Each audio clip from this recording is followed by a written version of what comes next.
My heavenly blessed brethren, welcome back. With the design of technology,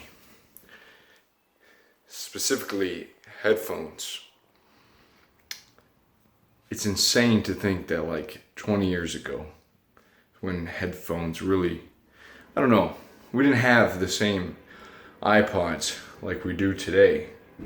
And so when you come out with a device like that, you give that to every boy and girl. It's like you change something, like you shift the pattern of the world, because now everyone has their own personal space where they can block out the world.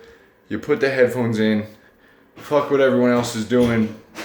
It's like you just do whatever you want. You can block out the world. Okay, so you're studying, you're not socializing anymore. You're secluded. You're a recluse. And I don't think people talk about it much, but man, music is powerful. It's a powerful experience. Just like smell. You can smell something, it can remind you of the past and transport you to a place and time, and you can just vividly imagine it, like a cologne. Maybe it's Marlboro cigarettes. Actually, on the Facebook page, we talked about this a little bit. So it transports you. Same thing with music. It's like you're there, man. Something, the mind dances. I've heard that when you hear a song, the mind dances. And in music, it's like there is this, the reason music gets boring is because we figure it out, right? You ever hear an album drops, there's like one or two songs. In the first songs, you hear there's a few that just immediately stand out, but those seem to get the oldest the fastest, and it's because you figure it out. Like there's nothing new. And I think the most outstanding music is the stuff that's layered. And certain songs that you hate in the beginning, it's because they don't make sense. They don't resonate with you. And maybe it's as you grow, as your life changes, like now this makes sense. This wave of music, this tone is parallel to my life. So it's really cool to think about that. But and then those songs become your favorite, and they're they die out more slowly. They give you more pleasure in the long run than the songs that are simple. You look at pop songs on the radio, Justin Bieber, stuff like that. It's like you hear it, it maybe gets you in a quick state. It sounds good, and boom, it's like you need new music. That's why there's always new hits, because it gets old quick. And it's just a powerful thing, man. I think we should honor it. I think that having it in our ears all the times is not good.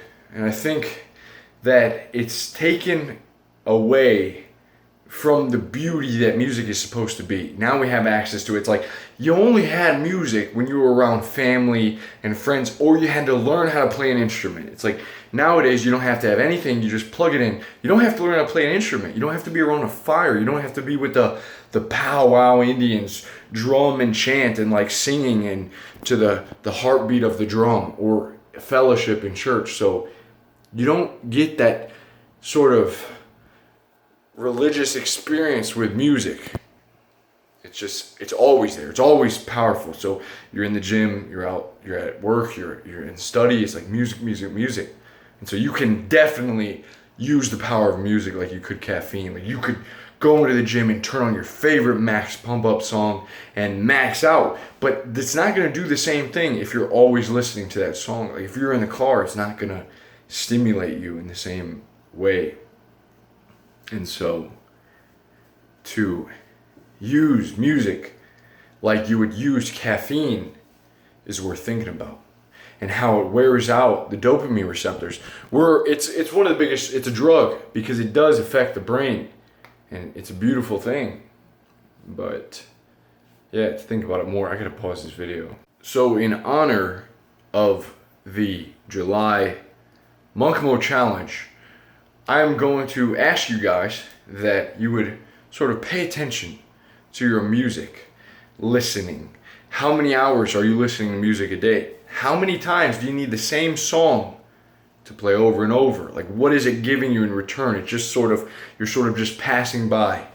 And see, now that the challenge is the 30 minutes of reading a day, it's like read just to get in the habit of being focused on something for a certain period of time, but also use audiobooks, use audio, listen to podcasts, take a walk. Don't even watch these YouTube videos with the screen. It's like go on a walk, listen to them.